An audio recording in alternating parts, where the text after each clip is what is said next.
Have you ever felt like you're doing everything right in your spiritual life, and still something feels off? You pray consistently, attend Mass, try to follow all the rules. Outwardly, everything seems fine. But deep inside, there's a cold silence, an invisible emptiness that slowly grows stronger. It's not that you've stopped believing. It's not that you've turned your back on God. But somewhere along the way, the warmth disappeared. Your faith became routine. Your words lost weight. Your prayers turned into repetitions. You start to wonder, why do I feel distant from the God I claim to serve?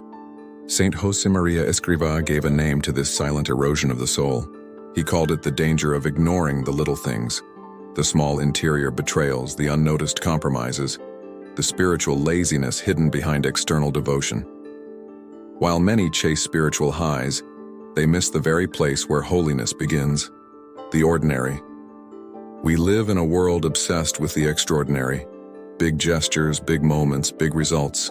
But Escrivá taught that true transformation starts in the hidden corners of life, in the quiet work done with love, in the decision to smile when you want to complain, in the discipline to stay faithful when no one is watching. This video is not for the comfortable. It's for the ones who are tired of pretending. It's for those who feel something is missing but don't know what.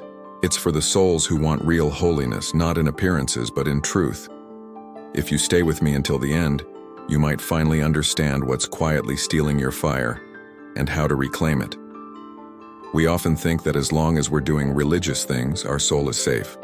We say our prayers, keep our routines, maybe even read the Bible daily, and assume that means we're growing. But real growth can't survive in appearances. God is not impressed by movement without meaning. He is not fooled by discipline without desire, by action without love. This is where spiritual self-deception begins. It hides beneath the surface, beneath beautiful words and faithful habits. You look alive, but you're drifting. Your lips speak of heaven, but your heart is disconnected. And that disconnection grows in silence. No scandal, no fall. Just slow spiritual numbness. You begin to feel dry, cold, untouched by the very prayers you speak. You go through the motions and they look convincing, but your soul feels tired. You're still showing up for God on the outside, but on the inside, something's asleep. And few things are more dangerous than a soul that's asleep while pretending to be awake. Saint Josemaría warned against this constantly. He said that a soul without intimacy with God becomes a worker instead of a child. It starts doing things for God but forgets to be with Him. It becomes obsessed with activity but loses connection. And that slowly poisons the heart of your faith. When we start measuring our holiness by the number of spiritual tasks we complete, we lose sight of why we do them. We serve without joy. We pray without love. We help others while secretly craving approval.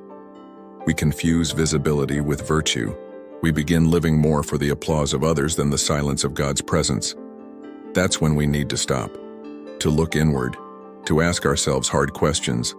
Am I still doing this out of love? Or am I hiding behind my habits? Am I growing in holiness, or just growing more efficient at pretending? God doesn't want your perfection. He wants your honesty. He wants to be invited back into the center of your routines. He wants to burn away the appearances and reignite the fire. But that only begins when we dare to admit, I've been showing up, but I haven't really been present. The most painful part of spiritual self-deception is that it can survive in a religious environment. You can be surrounded by sacred things, speak of God daily, and still be far from Him.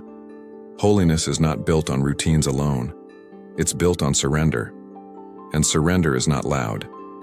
It happens in the quiet corners of the soul, where no one claps and no one sees. That's why Saint Josemaría insisted so much on purifying intention, not just doing good, but doing it for the right reason. A prayer said to impress, a good deed done to be seen, a sacrifice made out of pride, none of it brings you closer to God. In fact, it often pushes you further, while fooling you into thinking you're on the right path. There's a kind of pride that wears a mask of virtue. You follow all the external steps of faith, but inside you carry hidden expectations. You want to be admired, you want results, you want spiritual progress to feel good. And when it doesn't, When God seems silent, when no one notices, when your heart remains heavy, you start to get frustrated. You might even begin to think God owes you something for your devotion, that your prayers should have produced more joy by now, that your faithfulness deserves visible blessings. But that's not how love works. That's not how God works. He doesn't trade your faith for feelings. He shapes your soul through truth. And truth always brings us back to this. You cannot deceive the one who sees the heart. He knows when you're praying out of duty instead of desire. He knows when your smile is genuine and when it's performance. He sees the intentions no one else sees, and he invites you to lay them down.